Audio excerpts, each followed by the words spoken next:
ಅಯೋಧ್ಯೆಯಲ್ಲಿ ರಾಮ ಮಂದಿರ ಲೋಕಾರ್ಪಣೆಗೆ ಒಂದೇ ದಿನ ಬಾಕಿ ಇದೆ. ಯಾದಗಿರಿ ಜಿಲ್ಲೆಯ ಗಡಿ ಭಾಗದಲ್ಲಿ ಸಂಭ್ರಮ ಮನೆ ಮಾಡಿದ್ದು ಪ್ರಭು ಶ್ರೀರಾಮನಿಗೆ ರಾಮಭಕ್ತರು ಜೈಕಾರ ಹಾಕಿ ಸಂಭ್ರಮಿಸಿದ್ರು. ಗುರುಮಿಟ್ಕಲ್, ಚಂಡರಕಿ, ಚಪೆಟ್ಲಾ ಗ್ರಾಮದಲ್ಲಿ ಭಜನೆ ಮಾಡ್ತಾ ಮನೆ ಮನೆಗೆ ಮಂತ್ರಾಕ್ಷತೆ ವಿತರಣೆ ಮಾಡಲಾಯಿತು. ಕೈಯಲ್ಲಿ ಶ್ರೀರಾಮನ ಭಾವಚಿತ್ರವನ್ನ ಹಿಡಿದು ಮನೆ ಮನೆಗೆ ತೆರಳಿ ಮಂತ್ರಾಕ್ಷತೆ ವಿತರಿಸಿದ್ರು. ಭಗವಧ್ವಜದೊಂದಿಗೆ ಭವ್ಯ ಮೆರವಣಿಗೆಯನ್ನ ನಡೆಸಿದ್ರು. ಚಪೆಟ್ಲಾ ಗ್ರಾಮದಲ್ಲಿ ಮನೆಯ ಗೋಡೆ ಮೇಲೆ ರಾಮಭಕ್ತರು ಜೈ ಶ್ರೀರಾಮ್ ಮುದ್ರೆ ಹಾಕ್ತಿದ್ದಾರೆ. ಎಲ್ಲಾ ಕಡೆಯೂ ಶ್ರೀರಾಮನ ಜಪ ಮೊಳಗ್ತಾ ಇದೆ. ದೇಶದೆಲ್ಲೆಡೆ ರಾಮಜಪ ಶುರುವಾಗಿದೆ. ಇದೇ 22ರಂದು ಅಯೋಧ್ಯೆಯಲ್ಲಿ ರಾಮಮಂದಿರ ಉದ್ಘಾಟನೆ ಹಿನ್ನೆಲೆ ಶಾಲೆಗಳಿಗೆ ರಜೆ ಕೊಡುವಂತೆ ಪೋಷಕರು ಒತ್ತಾಯಿಸಿದ್ದಾರೆ. ಈಗಾಗಲೇ ಕೆಲ ಖಾಸಗಿ ಶಾಲೆಗಳು ಸ್ವಯಂ ಪ್ರೇರಿತರಾಗಿ ಸೋಮವಾರ ರಜೆ ಘೋಷಣೆ ಮಾಡಿವೆ.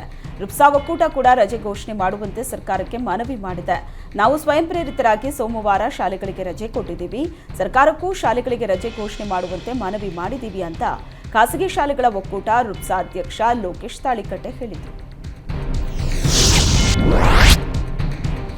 ಪತ್ನಿಯ ಕುತ್ತಿಗೆಗೆ ಪತಿ ಕುಡುಗೋಲಿನಿಂದ ಮಾರಣಾಂತಿಕ ಹಲ್ಲೆ ನಡೆಸಿದ್ದು ಚಿಕಿತ್ಸೆ ಫಲಕಾರಿಯಾಗದೆ ಪತ್ನಿ ಆಸ್ಪತ್ರೆಯಲ್ಲಿ ಮೃತಪಟ್ಟಿದ್ದಾಳೆ. ಸಾಗರ ತಾಲೂಕಿನ ಕುದುರೂರು ಪಂಚಾಯಿತಿ ಆವಿಗೆ ಕುಣುಪಿಯರ ಕೇರಿಯಲ್ಲಿ ಘಟನೆ ನಡೆದಿದೆ. ಕೌಟುಂಬಿಕ ವೈಮನಸ್ಸಿನಿಂದ ಜಗಳ ಆಗಿ ಗಂಡನೇ ಕತ್ತಿಯಿಂದ ಹೆಂಡತಿ ಕುತ್ತಿಗೆಗೆ ಹೊಡೆದಿದ್ದ. ಕುಡಿತದ ಅಮಲಲ್ಲಿ ಈ ಘಟನೆ ನಡೆದಿದೆ ಎನ್ನಲಾಗಿದೆ. 29 ವರ್ಷದ ನೀಲಾವತಿ ಕೊಲೆಯಾದ ದುರ್ದೈವಿ. ಪತ್ನಿಯನ್ನ ಹತ್ಯೆಗೈದು ಪತಿ ಲೋಕೇಶ್ ಪರಾರಿಯಾಗಿದ್ದಾನೆ. ಕಾರ್ಗಲ್ ಪೊಲೀಸ್ ಠಾಣೆಯಲ್ಲಿ ಪ್ರಕರಣ ದಾಖಲಾಗಿದೆ. ವಿಶ್ವಗುರು ಬಸವಣ್ಣ ಕರ್ನಾಟಕದ ಸಾಂಸ್ಕೃತಿಕ ನಾಯಕರು ಅಂತ ಸಿಎಂ ಘೋಷಿಸಿದ ಹಿನ್ನೆಲೆ ಸಿಎಂ ಸಿದ್ದರಾಮಯ್ಯನವರಿಗೆ ಲಿಂಗಾಯತ ಮಠಾಧಿಪತಿಗಳ ಒಕ್ಕೂಟದಿಂದ ಅಭಿನಂದನೆ ಸಲ್ಲಿಸಲಾಯಿತು. ಲಿಂಗಾಯತ ಮಠಾಧಿಪತಿಗಳ ಒಕ್ಕೂಟ ಪತ್ರದ ಮೂಲಕ ಅಭಿನಂದನೆ ತಿಳಿಸಿದ್ರು.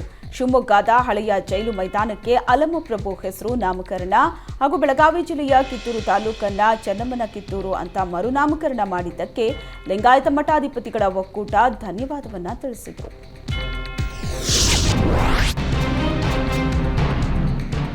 ಶ್ರೀರಾಮಚಂದ್ರನಿಗೂ ಸೀತಾರಾಮ್ ತಾಂಡಕ್ಕೂ ಪೌರಾಣಿಕ ಹಿನ್ನೆಲೆ ಇದೆ. ಈ ತಾಂಡದಲ್ಲಿ ರಾಮ, ಲಕ್ಷ್ಮಣ, ಸೀತಾ ಎಂಬ ಹೆಸರಿನವರು ಹೆಜ್ಜೆಗೂ ಸಿಗ್ತಾರೆ.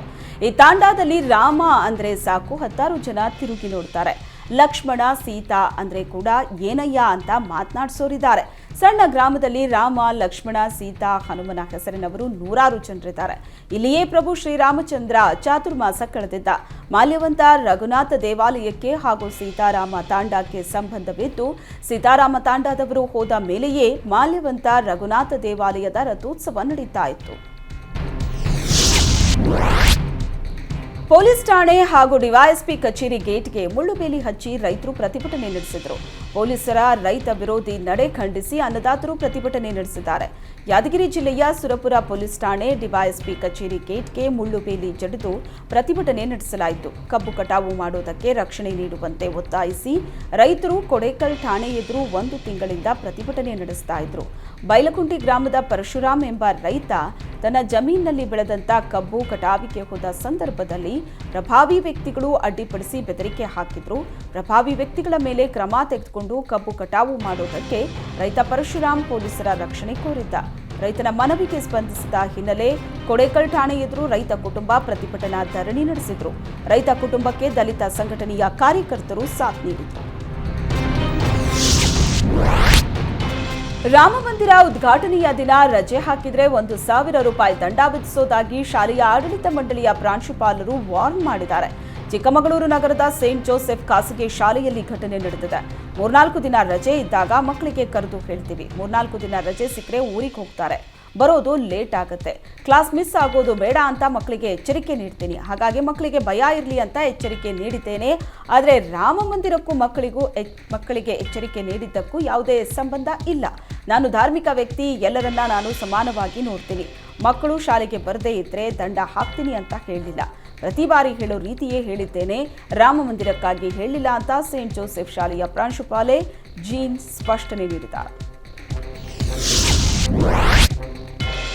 ಕಾಶಿ ಜಂಗಮವಾಡಿ ಮಠದಲ್ಲಿ ಶ್ರೀ ಕಾಶಿ ಜಗದ್ಗುರು ಮಲ್ಲಿಕಾರ್ಜುನ ವಿಶ್ವಾರಾಧ್ಯ ಶಿವಾಚಾರ್ಯ ಸ್ವಾಮೀಜಿ ನೇತೃತ್ವದಲ್ಲಿ ಕರ್ನಾಟಕ, ಮಹಾರಾಷ್ಟ್ರ, ಆಂಧ್ರಪ್ರದೇಶ, ತೆಲಂಗಾಣ ರಾಜ್ಯಗಳಿಂದ ಅಯೋಧ್ಯಾಪುರಕ್ಕೆ ತೆರಳಿದರು. ಕೊಟ್ಟೂರು ಚಾಣುಕೋಟಿ ಮಠದ ಡಾ ಸಿದ್ಧಲಿಂಗ ಶಿವಾಚಾರ್ಯ ಸ್ವಾಮೀಜಿ ಹೊಕ್ಕೇರಿ ಹಿರೇಮಠದ ಶ್ರೀ ಚಂದ್ರಶೇಖರ ಶಿವಾಚಾರ್ಯ ಸ್ವಾಮೀಜಿ, ಶ್ರೀ ಡಾಕ್ಟರ್ ಮಹಾಂತಲಿಂಗ ಶಿವಾಚಾರ್ಯ ಸ್ವಾಮೀಜಿ, ಡಾಕ್ಟರ್ ಜಯಚಂದ್ರ ಸ್ವಾಮೀಜಿ ಹಾಗೂ ಗುಬ್ಬಿ ವಿಭವ ವಿದ್ಯಾಶಂಕರ ದೇಶಿಕೇಂದ್ರ ಸ್ವಾಮೀಜಿ, ಮಹಾರಾಷ್ಟ್ರದ ನಾಗನಸೂರ ಶ್ರೀಕಂಠ ಶಿವಾಚಾರ್ಯರು, ಸೋಗುರೇಶ್ವರ ಸ್ವಾಮೀಜಿ ಸೇರಿದಂತೆ ಸುಮಾರು 25ಕ್ಕೂ ಹೆಚ್ಚು ಮಠಾಧೀಶರು ಅಯೋಧ್ಯಾಪುರಕ್ಕೆ ತೆರಳಿದರು.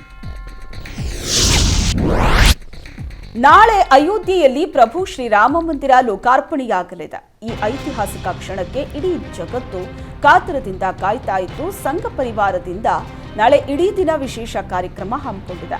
ಈ ಬಗ್ಗೆ ಶ್ರೀರಾಮ ಮಂದಿರ ಮಂತ್ರಾಕ್ಷತೆ ಅಭಿಯಾನದ ಜಿಲ್ಲಾ ಸಂಚಾಲಕ ಶಂಕರ್ ಕರಣಗಿ ಮಾತನಾಡಿ, ಇದು ಮಂದಿರ ಉದ್ಘಾಟನೆ ಅಲ್ಲ, ಇದು ಬಾಲರಾಮ ಮೂರ್ತಿಯ ಪ್ರಾಣ ಪ್ರತಿಷ್ಠಾಪನೆ ಕಾರ್ಯಕ್ರಮ.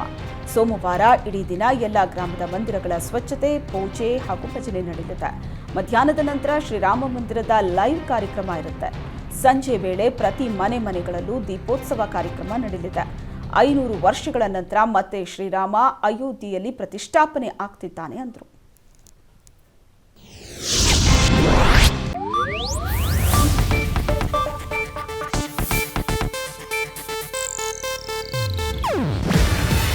ಇದು ಏಷ್ಯಾನೆಟ್ ನ್ಯೂಸ್ ನೆಟ್ವರ್ಕ್ ಪ್ರಸ್ತುತಿ.